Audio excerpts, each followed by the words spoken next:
thank you to Padma and to the organizing committee for honoring me with this invitation to be your conference chair. And I've been privileged to look at the papers that have been presented and to explore the topics and see the absolutely wonderful material that is going to be presented, looking at the three areas of product agility, people agility, and process agility, and the drawing, as Padma said, on the two different aspects of empirical and theoretical research, and taking that research or giving that research to the community that will then move forward into, for instance, things like the learning outcomes that we at IC Agile produce. So the value of the academic work cannot be overstated. Yes, the Agile has come out of the practitioner space, and we see it most in practitioner space, but the real deep value that the academic underpinnings give to this, to then see and to link the ideas from different academic disciplines and practices, and to see why this thing that we call Agile works together. So when I was invited to come up with a keynote, looking at those themes of product, people, and process, and also looking very much at what we at IC Agile have been doing recently and lately with the business agility, I thought that maybe I could present some ideas about what agility in action out in the wild, what is happening there today and where things are going. And I am going to link it to the different IC Agile certifications, because they draw again on this knowledge base that researchers like yourselves have provided to the broader global community. So my themes: the little bit of an intro to business agility in 2021. Where are we at? What's happening? And then we'll look at people, product, process agility. And I want to end with, what does it mean to be an agile nation? And this is an area where I know that there's a little bit of research going on, and I hope to inspire more. So one of the models that I get a lot of inspiration from is the work that the people at the Business Agility Institute have been doing. And they've been doing practitioner and drawing on academic research and looking at what does it take for an organization to become agile in all of its, across the board. So taking the concepts of agility outside of information technology, where the brand was birthed in information technology. But the reality is, the 17 people who put together the values and principles of the Agile Manifesto, they were coming from a deep background. And for instance, I know that Alistair Coburn was actually doing PhD research in order to find out what are the ways that teams are most effective and what are the different approaches. And he, in his research at that, and this was in the late 90s, early 2000s, he was pulling out the things that some of these initiatives, some of the projects had in common. Well, of course, we moved forward 15, 20 years, and now we're looking at taking that same approach. What are the things that are working beyond software development, but inspired by the agile thinking? And one of the biggest shifts, and this was inherent, this was built into the shift when we looked at information technology agile, the shift to incentricity. The Agile Manifesto had that focus on value and delivering value to our customers. Well, the shift in business agility, Steve Denning talks about the Copernican shift, where we change the center of the universe from being the hierarchical structures of shareholder return and boards and chief executives, and to putting the customer at the core and the center of our organizations in order to achieve the other outcomes. What we see from organizations who truly do shift to this customer-centric approach is that other things good things seem to follow. Customer satisfaction, employee engagement, profitability. These are all happy side effects, happy consequences of the shift in centricity. And the same thing, if we go back to the early 2000s with the software development agility, the happy shift of putting value first, putting people first, what we ended up with better software products, happier customers, more engaged employees. So we're seeing that pattern repeated today with the take up of business agility. And there are a number of different aspects to this, and I would point you towards that article that's referenced here, the domains of business agility, to really go deep into some of these things. But I'm going to touch on a few of them in the time we have together. One of the first is the shift in leadership, and from hierarchical management to leadership throughout the organization. Leadership, we hear the term leadership at every level. What does it mean to be a leader, even if you're at the lowest point in the hierarchy? And anybody in the organization can step up to lead when it is needed and in the context. And the fluidity, the ability to, and the safety to step up and lead. But leadership requires a personal journey. We start with knowing yourself. If you want to be able to step up as a leader, you have to start with holding up the mirror and knowing who you are, looking at the capabilities that you have, the capabilities that you need, being open and honest, being transparent, taking the Johari window and making it as visible as possible, that your unknowns are very few. Mindfulness and the deliberate intent, becoming trustworthy. Leaders are not,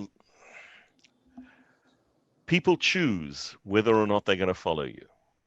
And you have to be follower worthy if you're going to step into a leadership stance. And what does it mean to be worthy of your followers?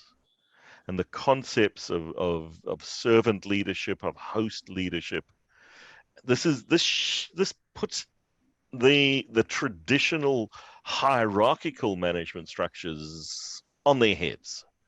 And we have to, in this new era, where organizations need agility, the absolute imperative for agility, the ability to adapt and respond to changing circumstances, has been very clearly evidenced in these last 8 months with the global pandemic.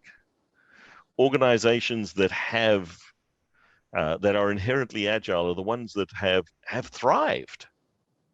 Whereas a lot of traditional organizations, we are seeing there's danger of collapse. And they're just not making it.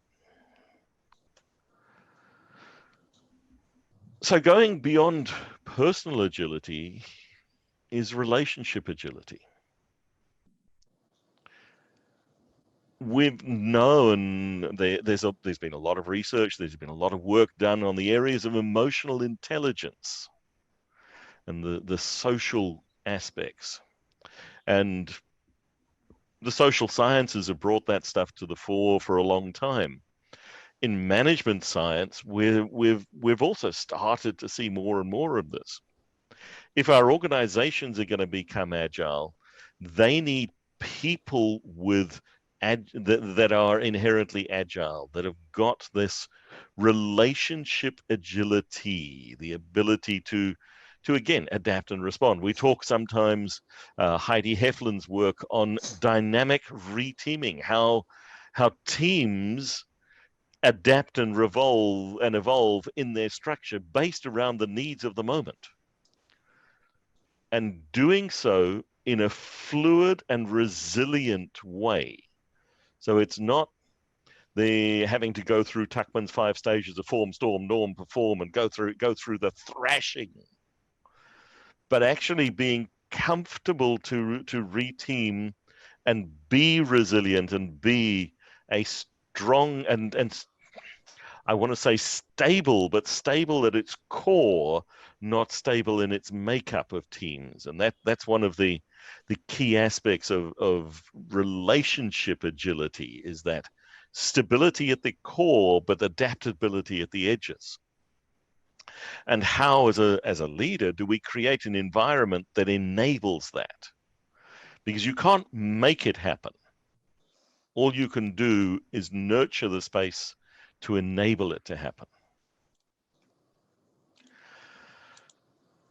Going from personal agility to relationship agility, we then need to think about how do we develop the people in our organizations, the people development. As a leader in an organization at whatever level, I have a responsibility to develop the people around me that I support, that work with me, that work for me, that I work for.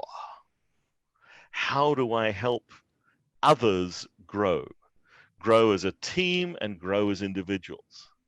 And we have to change a lot of the metaphors and the thinking in our organizations. And one of the biggest shifts is the metaphor of how we run our businesses.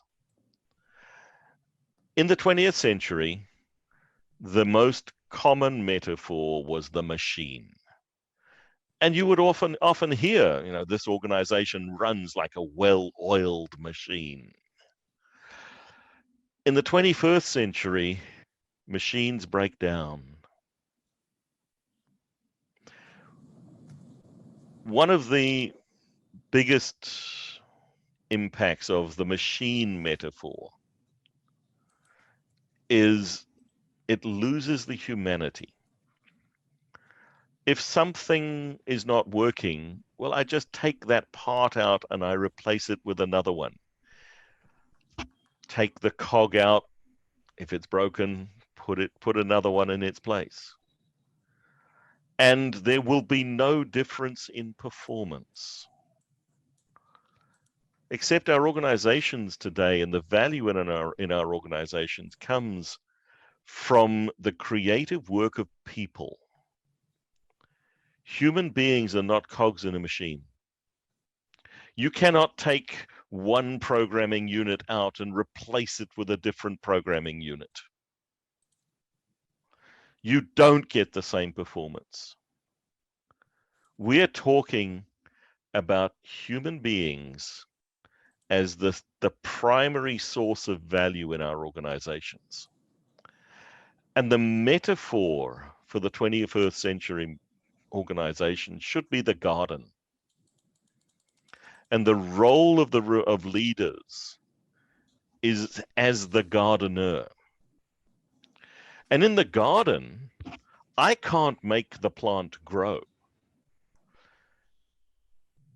What I have to do is prepare the soil, provide the moisture, put the food, the fertilizer, the compost, protect it, and create a space where that plant can realize its own potential. How does that metaphor translate into our organizations? As a leader, as a manager, my job is to create the space where the people in the organization can thrive. What does it mean to fertilize the ground? What is the plant food that my teams need? What is the moisture that they need? How do I give them the right amount of shade and sunlight in order for this garden to thrive and to become a place of beauty and a place of happiness? So managers, leaders, gardeners in the organization. Pia Maria Torin is the one who I got this metaphor from, and it just, when I first heard it, it resonated. The other thing we have to be very conscious and aware of today is ethics. We are responsible for the products that we produce, for the products that our organizations put to the marketplace, for the way that our people are treated. Our organizations have a social responsibility. Our people require us to have a social conscience. And this quote, I can never remember who said it, but this is on the outside of a building in Atlanta where Martin Luther King had an office at one stage. You are personally responsible for becoming more ethical than the society you grew up in. Ponder that, please. So that's the leadership and the people development part. The foundation upon which agility rests. Agile requires people. For our organizations to effectively become agile, we need these agile people. But we also need other things. We need good products. And we need to be able to have an adaptive view of the products that we produce and some sort of product strategy. What is the future? What will it become? Who will it benefit? How will it create value? Some hugely important questions. And product management is a key competency for agile organizations. And yeah, there is almost no physical product today that doesn't now have a digital component. The digitization, I was talking with friends earlier today. We have 2 cats at home. We have a pet door. That is an Internet of Things connected device that enables me to control from wherever I am, whether or not the cat can go in and out of the house. Now, 5 years ago, that would not have been a thought that I would have had. Why would I need an internet-connected cat door? But the reality is, if I am away and I want to make sure that the cats are safe. Well, I can now do it from a mobile device. And yes, it's the super silly pet owner. Well, no, not owner. Dogs have owners, cats have staff. I am the humble servant of a Burmese cat. And as the humble servant of a Burmese cat, it gives me pleasure to know that, yes, from afar, I can have some influence. Now, there are other devices for pet owners that go so far as to having cameras attached and issuing treats. I haven't done that yet. Maybe one day. But one of the key things to think about is, what is the product that we're working on? Because the product is never just the thing that you build. One of the key learning outcomes in the product development certification for IC Agile now is the product is not the product. And think of that ecosystem of your product. And that ecosystem expands beyond your organization as well. And some really interesting things to consider there. Likewise, we've got to think about new ways of thinking in marketing. If your product space is delivering new features, new capabilities every week, every day in some cases, and your marketing structure requires a 12 to 14 month planning cycle, or even a 3-month planning cycle, then we're out of sync. So how does marketing become as agile, as responsive as product development in this new era? That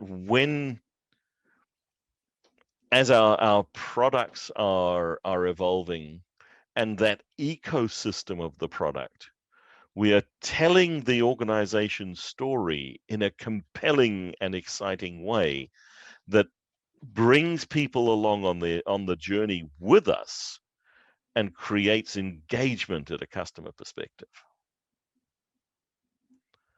So all of these different areas, different aspects of the organization, when we start to think about what does it mean to be agile, there's fundamental shifts in each piece. Operations, continually evolving. So process agility. The way that we do things now is going to have to change tomorrow. And then it will change the day after. So that agility in process, vitally important. How do I adapt? How do I evolve? The processes, while still maintaining, again, a core of stability. So that strength in the core, but flexible strength as we adapt and respond. And our strategy, fundamentally, at the organization level, responding to change at the rate of and faster than changes happening to us. So defining a strategy 12 months in advance, again, doesn't make sense. But what are we going to have to do?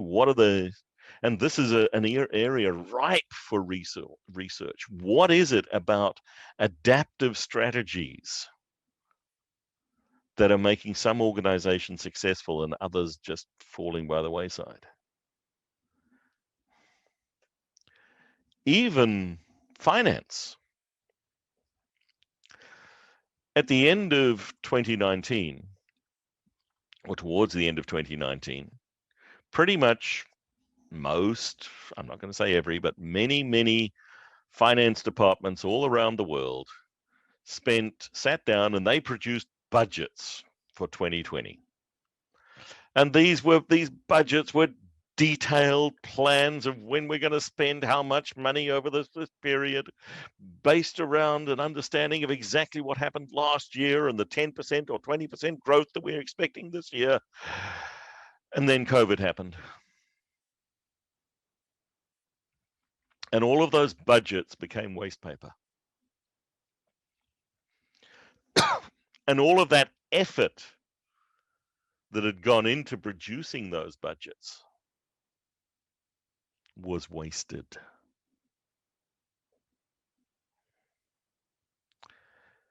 There is nothing so wasteful as doing well that which should not be done at all.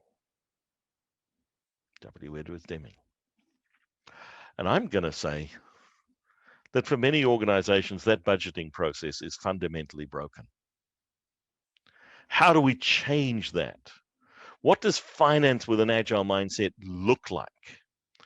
And there's some good work in this space that has been done by, for instance, the Beyond Budgeting Institute, looking at how these ideas, how finance can become inherently adaptive in our organizations. How the procurement process in many organizations is fundamentally broken. It creates a confrontational relationship between the supplier and the customer right from the very beginning. How can we switch that around to collaboration and adaptation? So there's things that we need to do to change the mindset in finance. And then, by the way, we'll let the practices follow. Likewise in HR, the people who look after the people in our organizations. There are fundamental flaws in traditional human resource. And I want to start with just the name. Human beings are not resources. Slavery was abolished. The other one we sometimes hear, people are our greatest assets. No, assets can be sold. No. People are the primary source of value and innovation in our organizations. So how do we switch the thinking in these human resource areas so that we become people enablement? And just one small example of a fundamentally broken process for most organizations is the incentivization and bonus system. We tell people, please work together as a collaborative cross-functional team, support each other to enable us to be really effective to deliver the best value. And oh, by the way, once a year, I'm going to stack rank you and compare you against each other, and the person who I think is doing best will get the biggest bonus. And the person at the bottom will get the smallest bonus. But then please collaborate and work well together. No. It's broken. How do we fix it? How do we change it? One of the things that I'm really proud of at IC Agile is our incentive system. We do have a bonus structure. It's really simple. There is a formula that is published that we all know about for what constitutes the things that are considered to be bonus worthy, stuff that's above and beyond what we get our basic salary for. And then once a year, we work it, actually every quarter, we work out how much we've scored on that. And twice a year it's paid out, and it's divided equally across every person in the organization. There is no difference in the bonus that you get based around your role in the organization, because we're a cross-functional collaborative team. Everybody is contributing to the success of the overall organization, and we all share in that success. We do have different base salaries based on the roles that we do, But that bonus, that incentive piece, is common for all of us. So whether it's the managing director or the marketing assistant, that bonus figure is exactly the same. So we're all incentivized to work together collaboratively to deliver that. That's one example of an organization that has made a change in one of the most broken processes for most businesses. There are many others in the HR space that I would encourage us to think. And I know that there's a lot of work being done. The Business Agility Institute has done quite a lot of research in this space, but there's more opportunities here for new things to learn. How do we look at the structure of our organizations as well? The fundamental structuring and shape. That is something that's got to change or be able to change. The traditional command and control hierarchy, where power is held at the top and decision making sits at the top, has to break. If we're going to be responsive to customer needs, the people who are closest to the customer need to feel empowered to make good decisions to support those customers going forward. And there are examples of many different styles and structures. I like to think that the #No Projects ideas is something that Evan Labord and I have given to the world as, here is something to think hard about. Where can we move away from the disincentives of projects to the incentives of product-based thinking? But then there's things like sociocracy, holocracy, open space, bringing in all of these new ideas, and again, in management science, ripe for research and exploration. We've seen these ideas happening in practice. Where are they working? Where are they not? What's fulfilling that? So all of these various ideas, and I want to move to one that we don't have a certification for in IC Agile at the moment, but one that I think is truly ripe for exploration. And this is, what does it mean to be agile as a nation? And I'm drawing here heavily on the work of Dr. Rashina Hoda. Rashina is a wonderful person. She was at Auckland University when she gave this TED talk. She's now with Monash University in Melbourne. And she was responding to she was examining the response of the New Zealand government to the terrorist attack in Christchurch in 2018, sorry. No, it was 2019. It was 2019. And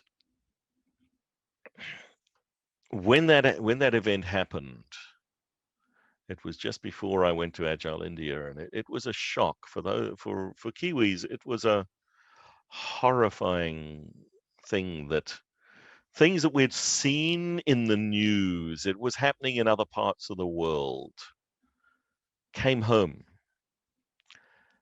And the response of our government, led by the lady in this picture, Jacinda Ardern, our Prime Minister, the response of the government and the response of society as a whole was to reach out and to embrace, rather than to allow this to become a divisive factor. It became a source of collaboration, of care. Now, the simple gesture that the Prime Minister is wearing a headscarf there. She's not a Muslim lady, but she did it out of respect.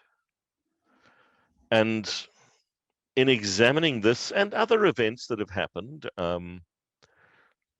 Rashina related it to the 4 values of the Agile Manifesto, and she recrafted those in this way. The 4 values for an agile society is that we value people and interactions over protocols and rules, community collaboration over closed decision making, policies and actions over speeches and promises, and responding to change over following the status quo. Now, this was the February 2019 attacks. Of course, we've had COVID. We're incredibly fortunate in New Zealand that we've, on a per capita basis, we've had one of the lowest death rates. We've had one of the best controlled responses to the pandemic. We went through a very, very tight lockdown very early, and the government has continued to adapt and respond. And we see this adaptation and responsiveness going on constantly. There are still cases here, but they're almost all contained at the border. And within the country, within the borders, and yes, we have um, some advantages in that we are a small island nation at the bottom of the world. It's pretty much the only way you get here is by airplane. We can manage the border aspect of it. But the other thing that really made a difference is our people have responded to the government's requests during the height of the lockdown, when things were at its tightest and the economy was feeling the strain. Everyone was shut down at home. They did a survey, a trust survey, and 88% of respondents said, we honestly believe that what the government is doing is in our best interests. We might not like it, but they're doing the best they can for us. So that meant compliance with things like wearing masks, social distancing, following the rules has been very high. And as a result, we've come through so far in a much better state than many places.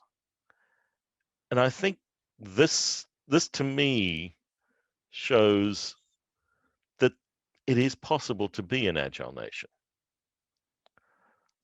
It helps to have a really great agile leader, and I would hold Jacinda Ardern up as one of those. So thank you. I hope I've given you some things to ponder, some ideas to explore, maybe some possibilities for future research.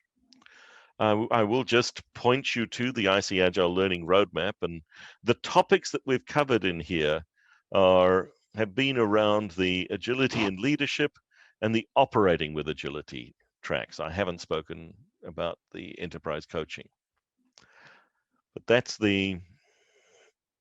we've taken the research that's been done in across the world in these different areas, and we've tapped into the knowledge from authors from many different volunteer contributors, many of whom have brought the academic research with them, and we've produced these learning outcomes, which are then made freely available to the world as under a Creative Commons license, so that people can build courses to teach others.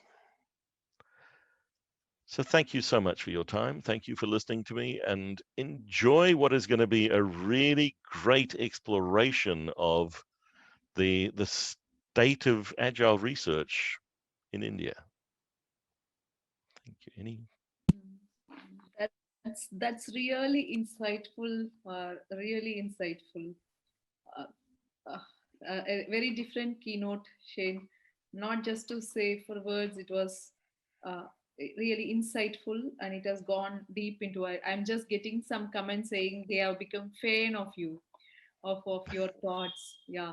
And we are glad that we are totally in line with with your thoughts. Many of the factors which you speak, I cascade in our agile, I see agile classes, and I'm really happy to see for every other factor there are no courses offered from us. And the very important takeaway in my view is the metaphor of a machine and garden. I, that's something no, which is not going out of the mind still now. And thanks for other important factors. Each line is very important. Your pace, really, really thanks. Really awesome. Thanks, Shane. Thanks for honoring us and giving us the blessing. I could not no imagine a best start for this conference. I wish with all this wonderful blessings and the good vibes around, this will go for year on year and continue the research on agile, and to proceed, or not only, as he said, not only on the academic background but also for the industrial forefront. Thank you so much, Shane. Namaste. Thank you very, very much. It was an honor and a privilege to be here.